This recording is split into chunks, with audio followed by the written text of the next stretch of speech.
യുടെ പടയെ ഉപയോഗിച്ച് ഒരു ഗറില്ല വാറിൽ ഇദ്ദേഹം തകർത്തു. പിൽക്കാലത്ത് അവിടുന്ന് ഒരു 15 വർഷം കഴിഞ്ഞിട്ട് നെപ്പോളിയനെ തോൽപ്പിക്കാൻ ഇദ്ദേഹം ഈ യുദ്ധതന്ത്രം പ്രയോഗിച്ചു എന്നാണ് ചരിത്രകാരന്മാർ പറയുന്നത്. അപ്പം ഈ കുറിച്യരെ കുറിച്ചുള്ള അന്വേഷണത്തിലായിരുന്നു പഴശ്ശി കുടിയിലെത്തിയ കുറിച്യർ. അവരുടെ കോളനി കാണാൻ വേണ്ടി പോയതാണ്. പക്ഷെ വഴിതെറ്റി എത്തിയത് തൊടിക്കളം ക്ഷേത്രത്തിലാണ്.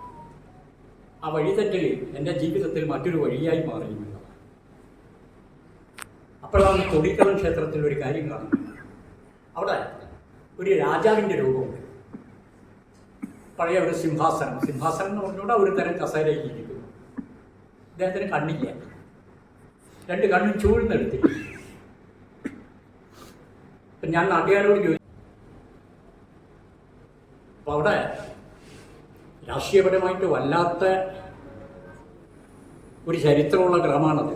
നമ്മുടെ പഴയ മുഖ്യമന്ത്രി ശ്രീ കെ കരുണാകരൻ്റെ തറവാട് അവിടെയായിരുന്നു. NE ബലറാമിൻ്റെ തറവാട് അവിടെയായിരുന്നു. ഇത് രണ്ടും തൊട്ടടുത്താണ്. കരുണാകരൻ്റെ കണ്ണോത്ത് എന്ന് പറയുന്നത് കണ്ണവത്ത് എന്ന സ്ഥലപ്പേരാണ്. അവിടുന്ന് ഈ കുറിച്യ കോളനി അന്വേഷിച്ച് പോയി വഴി തെറ്റി തൊടിക്കളത്ത്. അപ്പോൾ അവിടുത്തെ നാട്ടുകാരോട് ചോദിച്ചപ്പോൾ പറഞ്ഞു അത് ടിപ്പു തകർത്താണ്. അപ്പോൾ ടിപ്പുവിൻ്റെ സഞ്ചാരത്തെക്കുറിച്ചും കേരളീയ ക്ഷേത്രങ്ങളെക്കുറിച്ച് പറയുമ്പോൾ ധാരാളം ക്ഷേത്രങ്ങളിൽ ടിപ്പു തകർത്തു എന്ന് പറയും. പക്ഷെ എല്ലാം ടിപ്പു തകർത്താണെന്ന് നമുക്കറിയില്ല. ഈ ക്ഷേത്രവും ടിപ്പു തകർത്തു എന്ന് പറയും. പക്ഷേ എൻ്റെ അന്വേഷണത്തിൽ എനിക്കൊരു ചരിത്രരേഖ കിട്ടി. 1797 പഴശ്ശിയും അന്നത്തെ ബോംബെ ഗവർണർ ജനറൽ ഡങ്കനും ജനറൽ സ്റ്റുവർട്ടും തമ്മിൽ നടത്തിയ ഒരു കൂടിയാലോചനയുണ്ട് ചിറക്കൽ കൊട്ടാരത്തിൽ വെച്ച്.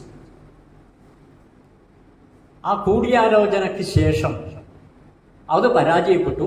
പക്ഷെ വീണ്ടും പഴശ്ശിയെ അടുത്ത കൂടിയാലോചനയ്ക്ക് ക്ഷണിക്കുക തലശ്ശേരി കോട്ടയിലേക്ക്. പഴശ്ശി പോയില്ല. താൻ അവിടെ വെച്ച് പിടിക്കപ്പെടുമെന്ന് അദ്ദേഹത്തിന് അറിയാം. അപ്പോൾ പഴശ്ശി ഒളിവിൽ പോയി. അപ്പോൾ ചാരന്മാർ വിവരം കൊടുക്കുന്നു, തൊടിക്കളം ക്ഷേത്രത്തോട് ചേർന്ന മഠത്തിലുണ്ട്.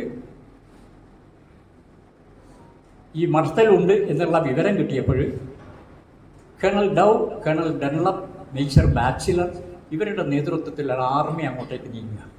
അവിടെ വെച്ച് വലിയൊരു യുദ്ധം നടക്കുക. പഴശ്ശി അവിടുന്ന് പിൻവാങ്ങുന്നു. അദ്ദേഹം ചെറുക്കൽ രാജാവിനെ എഴുതുന്നു, ഞാൻ ഭയന്നിട്ട് പിന്മാറിയതല്ല, ക്ഷേത്രം പൂർണ്ണമായും തകർക്കപ്പെടാതിരിക്കാൻ വേണ്ടിയാണ് ഞാൻ പിന്മാറുന്നത്. പക്ഷേ പഴശ്ശിയെ കിട്ടാത്ത ദേഷ്യത്തിന് അദ്ദേഹത്തിൻ്റെ ഛായയുള്ള, അപ്പോൾ നമ്മളിപ്പം പഴശ്ശിയുടെ ഛായ എന്താണെന്ന് ഇത് കൃത്യമായി വിവരിച്ചിട്ടുണ്ട്. ബ്രിട്ടീഷ് ചരിത്രകാരന്മാർ 2-3 പേര് എഴുതിയിട്ടുണ്ട്. കുറിയ മനുഷ്യനാണ്, കുറ്റിരോമങ്ങൾ വളർന്നിരിക്കും, ഇടയ്ക്ക് തലയിലൊരു ചുവന്ന തൊപ്പി വെക്കും, മുട്ടുവരെ എത്തുന്ന മുണ്ടേ ധരിക്കുകയുള്ളൂ, ആഭരണങ്ങളൊന്നുമില്ല. പിന്നെ ഒരു വാക്കും കൂടി എഴുതിയിട്ടുണ്ട്, മുഖം ഒരാൾക്കുരങ്ങനെ പോലെ. അത് ഇന്ത്യക്കാരെക്കുറിച്ചും ആഫ്രിക്കക്കാരെക്കുറിച്ചും അന്നത്തെ കോളനികളെ കുറിച്ച് ഇവർ പറയുന്നൊരു വാക്കാണത്. അത്രയേ ഉള്ളൂ, ഒരു വിലയിരുത്തൽ. പക്ഷേ മറ്റൊരു കാര്യം പറയുന്നു, കണ്ണുകൾ തീക്ഷ്ണമാണ്. എങ്ങനെയാണ് ഇദ്ദേഹം ഇത്രയേറെ ആളുകളെ കയ്യിലെടുത്തതെന്ന് അറിയില്ല. ഈ വിവരണത്തിൽ രൂപമുള്ള ഒരു ചിത്രം അവിടെയുണ്ട്, രാജാവിൻ്റെ ചിത്രം. അതിൻ്റെ കണ്ണുകൾ ചൂഴ്ന്നെടുത്തിരിക്കും, പഴശ്ശിയെ കിട്ടാത്ത ദേഷ്യം. അപ്പം ഇത് ചരിത്രപരമായ ഒരു അന്വേഷണത്തിലേക്ക് പോവുകയും കൂട്ടത്തിൽ അത് ചിത്രത്തിലേക്ക് പോവുകയും ചെയ്യും. അവിടെ പിന്നീട് ഞാനത് അന്ന് ബ്ലാക്ക് ആൻഡ് വൈറ്റ് ഫിലിമേ ഉള്ളൂ. പിന്നീട് പോസിറ്റീവ് ഫിലിം, അതിനെക്കുറിച്ച് ബ്രിട്ടീഷ് കൗൺസിൽ ലൈബ്രറിയിൽ നിന്ന് ഒരു പുസ്തകം കിട്ടിയപ്പോൾ ആ ഫിലിം കിട്ടാനുള്ള ശ്രമമായി. ഫിലിം കിട്ടി. ഞാൻ പോസിറ്റീവ് ഫിലിമിൽ 50 വർഷം മുമ്പാണ് ഇത് പകർത്തുക. പക്ഷേ പ്രശ്നം എന്താണെന്ന് പറയുക, ഇന്ത്യയിൽ പ്രോസസ്സിംഗ് ഇല്ല, ഹോങ്കോങ്ങിലെ പ്രോസസ്സിംഗ് ഉള്ളത് പോസിറ്റീവ് ഫിലിം.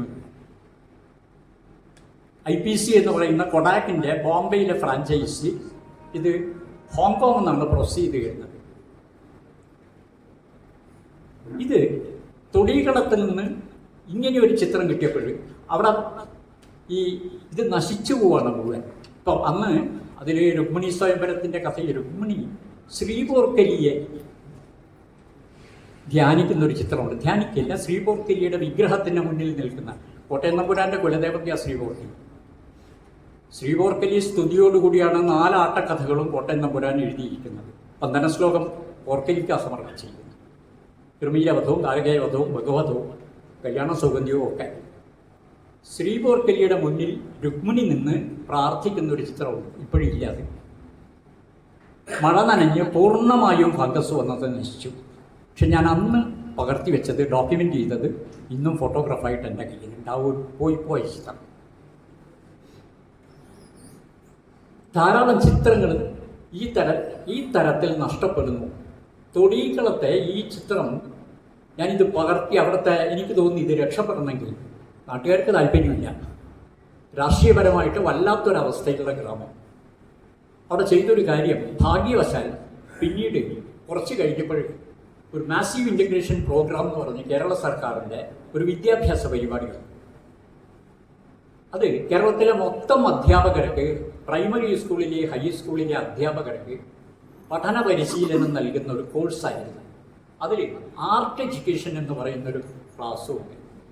ഇത് കൈകാര്യം ചെയ്യാൻ ക്ഷണം കിട്ടിയപ്പോൾ ഞാൻ പല സ്ഥലങ്ങളിലും കേരളത്തിൻ്റെ ചുമർചിത്രകലയുടെ നല്ല സ്പെസിമെൻസ്, അതിൻ്റെ സ്ലൈഡുകൾ വെച്ചുകൊണ്ട് ആർട്ട് എഡ്യൂക്കേഷൻ്റെ കൂടെ ഇതും കൂടി പരിചയപ്പെടുത്തുകയുണ്ടായി. ഇതിൻ്റെ ഭാഗമായിട്ട് എനിക്ക് തൊടീക്കളം പ്രദേശത്തെ കുറച്ച് അധ്യാപകരെ കിട്ടി. ഈ അധ്യാപകരോട് ഞാൻ പറഞ്ഞു, ഇത് നിങ്ങളുടെ നാട്ടിലെ മനോഹരമായ ചിത്രങ്ങൾ നിങ്ങൾ നോക്കുക. ഈ സ്ലൈഡ്സ് കണ്ടപ്പോഴവർ അമ്പരന്നു. ഇത് പ്രൊജക്ഷൻ ഞാൻ കൊണ്ടുപോവാണ്. പ്രൊജക്ഷൻ കൊണ്ടുപോയിട്ടാണ് ഇത് കാണിക്കുന്നത്. ഇത് കണ്ടപ്പോൾ അവരുടെ ഇടയിൽ ഒരു ചിന്തയുണ്ടായി, നമുക്കിത് സംരക്ഷിക്കണം.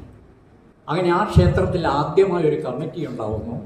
കമ്മിറ്റിയുടെ പേര് തന്നെ ചുമർചിത്ര സംരക്ഷണ കമ്മിറ്റി എന്നാണ്. ക്ഷേത്ര സംരക്ഷണ കമ്മിറ്റി എന്നല്ല ആദ്യം വന്നത്. കുറച്ച് അധ്യാപകരായി.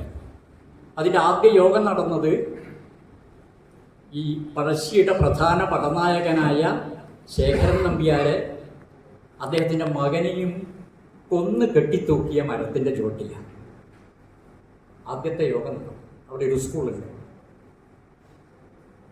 കേരളത്തിൽ ഒരു പക്ഷേ കുറേ കാലം നമുക്കൊക്കെ അറിയുന്നതിന് മുൻപ് 70കളിലാണെന്ന് എൻ്റെ ഓർമ്മ, ഒരു വിദ്യാലയം വീണിട്ട് കുറച്ച് ഈ മഴക്കാലത്ത് വീണിട്ട് കുറച്ച് കുട്ടികൾ മരണപ്പെട്ടിട്ടുണ്ട്. ആ സ്ഥലമാണ്.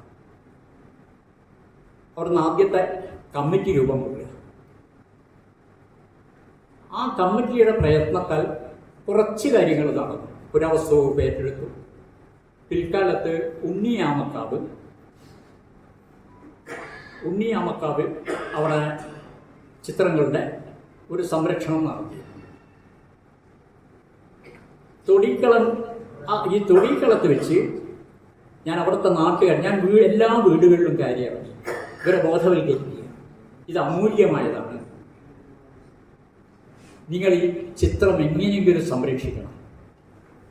ഭാഗ്യവശാൽ ഇവർ കണ്ട് ജ്യോത്സ്യനും ഇതേ വാക്ക് പറഞ്ഞു. അകത്തെ പ്രതിഷ്ഠയെ പോലെ ശക്തിയുണ്ട്, പുറത്തെ ചുമരുന്നു. ജ്യോത്സ്യം പറഞ്ഞതുകൊണ്ട് തൽക്കാലം രക്ഷ കൂടി. കാരണം ജ്യോത്സ്യന്മാർ പറയുമ്പോൾ കുറച്ച് ശക്തി വരും ചില കാര്യങ്ങൾ. അങ്ങനെ തൊടീക്കളം ക്ഷേത്രത്തിലെ ചുമർചിത്രങ്ങൾ നശിപ്പിക്കാതെ. പക്ഷെ എനിക്ക് തോന്നി ഒരു പക്ഷേ ആ ചിത്രങ്ങൾ ബാക്കിയാവാൻ കാരണം നെഗ്ലിജൻസ് ആണ്, അല്ലെങ്കിൽ നേരത്തെ പോയിട്ടുണ്ടാകുകയായിരുന്നു. ശ്രീകോവിലിൻ്റെ ചുമര് മാത്രമേ ബാക്കിയുള്ളൂ. അവിടെയാണ് ചിത്രങ്ങളുള്ളത്. ചുറ്റമ്പലം വീണുപോയി. ഇപ്പം ഈ കഴിഞ്ഞ അല്പ വർഷങ്ങൾക്കുള്ളിൽ നമ്മുടെ ശ്രീ കടന്നപ്പള്ളി രാമചന്ദ്രൻ പുരാവസ്തു വകുപ്പ് മന്ത്രിയായപ്പോഴേ ഏകദേശം 2 കോടി രൂപ അവിടെ ചെലവഴിച്ചു. ഇപ്പം അവിടെ ഒരു വലിയ കെട്ടിടം വന്നിട്ടുണ്ട്. അത് മ്യൂറൽ മ്യൂസിയം. കേരളത്തിനൊരു മ്യൂറൽ മ്യൂസിയം സ്ഥാപിക്കാൻ വേണ്ടി ഒരു 1-ാം തരം കെട്ടിടം അവിടെ പണി കഴിച്ച് കിടക്കുക. സാജു കണ്ടിട്ടുണ്ട്.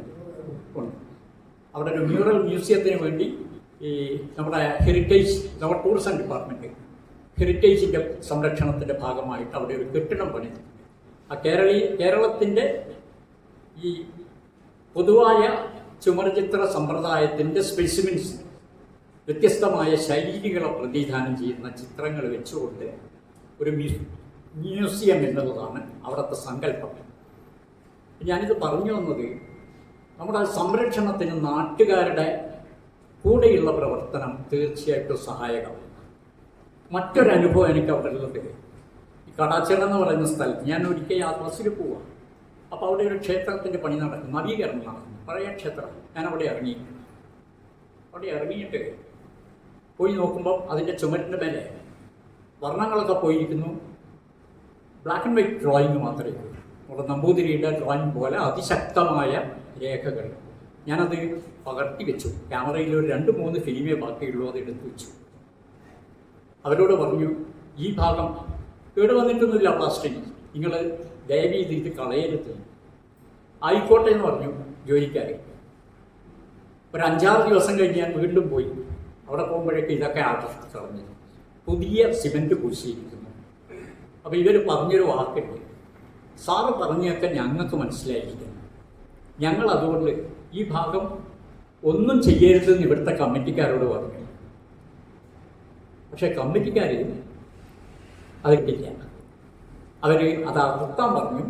ഞങ്ങളത് അടർത്തിയിട്ട് സാറിന് തരാൻ വേണ്ടി സൂക്ഷിച്ചു വെച്ചു, പലക പോലെ. 2 ദിവസം മുമ്പേ മറ പെയ്തപ്പോൾ ആരും എടുത്ത് ഈ ചളിയുള്ള മുറ്റത്ത് അത് കടക്കാൻ വേണ്ടി ഇതെടുത്ത് നിലത്തിട്ടിട്ടാണ് കടന്നുപോയത്. അതിശക്തമായ രേഖ. നമ്മുടെ ഡ്രോയിങ്ങിൻ്റെ ബേസ് ലൈനാണ്, നമുക്കറിയാം, രേഖാചിത്രം. അതിശക്തമായ രേഖ എന്നേക്കും പോയി.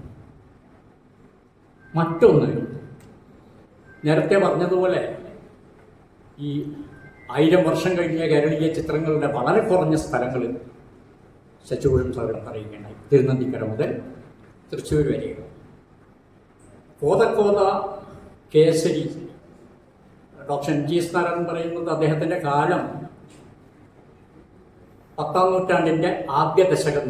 30 വർഷം കേരളം ഭരിച്ച ചേര രാജാവ് കോതക്കോത കേസരിയുടെ കാലം.